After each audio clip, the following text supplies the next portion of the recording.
thật chị là lúc nó cũng ya phạ một trâu cú tụ này khủ to cho đó bệnh bao giờ vậy 我个到在偏到州城里北嘟嘟北边近我路这跟到出来北mà quay được có但是nó lúa lửa hay nâng bao hay tiệt tê rồi có rồi có thiết cú rồi giờ ra cắn cửa cú tụ thái đu bữa thầu u lại mới cho một chậu để bữa bể phi lấy chụp bùng mà但是nó mà quay được có hay tiệt giờ tiệt lăng từ muôn đầu họ từ hú tua hay tiệt có con ra lấy ấy yo mu nhà nó y sọ yo mu cậu yo mu sọ đã tê mà có chúng một phong yêu có sắm mù nè chẳng chỉ lấy cho cá mua lại cho chú ý cố bữa thầu u lại mua bê pham ma tụ à thay đu mê cá bê đi thông à ủa nỉ no nè lấy tới mới cho một trâu để tua lại nè mà ta chỉ no hay đâu có bao hay tiệt giờ lấy cho nên chân chê tới tích chờ lấy hai tiệt lấy giấc khủ ta cho đầu tiệt ai còn nên mua ai giống mua sò ai giống mua ốc thôi là kiểu khẩu khăn no mà hay đâu có tiệt chấm mua nhẹ li tàu li trà yuan li no li cú tôi sang li no cú chỉ tàu ít con nhẹ li đó là cú khó để bình thiên là bù đồ bê lu lại tất cả nhớ tàu cho cái trái quan nhẹ sang li no nhẹ thiết gì hậu sẽ tệ lấy mà tu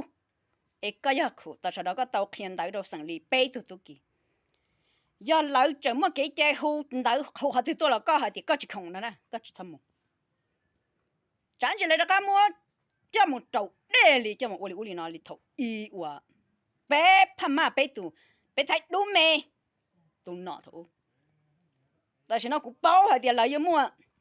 cho tiền nên chân chơi của lại lo tiền tàu lo lại chống lại bao giờ chẳng chỉ lại giờ xí lại chỉ yêu mà có giờ lượng từ hồ tua họ thì tua là có nhỏ ít khó là có đại thì có nhỏ bị chết nào có thì có nhỏ bao giờ na bao ra kê nhỏ bao ra thế yêu chủ bao chủ gì li nó nè chơi sang li nè thiết gì ra chỉ nhà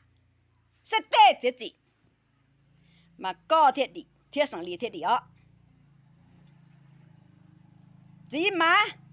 mà mang trong trời sẽ hậu xin ta chỉ Allah Indra gì là mà chỉ tu là mu sẽ tê chế gì sang liên nhẹ thiết chỉ phom mê nhau sẽ tê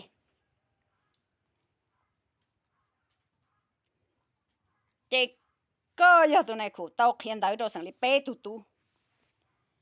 giờ lấy một cái chạy hụt họ thì tôi có chỉ thầm một lấy tuần thì có tiền công đại chơi là có chỉ thầm một giờ có ít lần sẽ chỉ thầm một nè bộ nào sẽ có ít tuần chuyên nói vậy quá giờ thao rồi dù một trò lá tê là chơi lấy rồi lo dù có chỉ nhân lo mà dù chủ hát xa có chuyện ai chỉ tự chơi nè sẵn ly nó nè thiết gì hậu sẽ tệ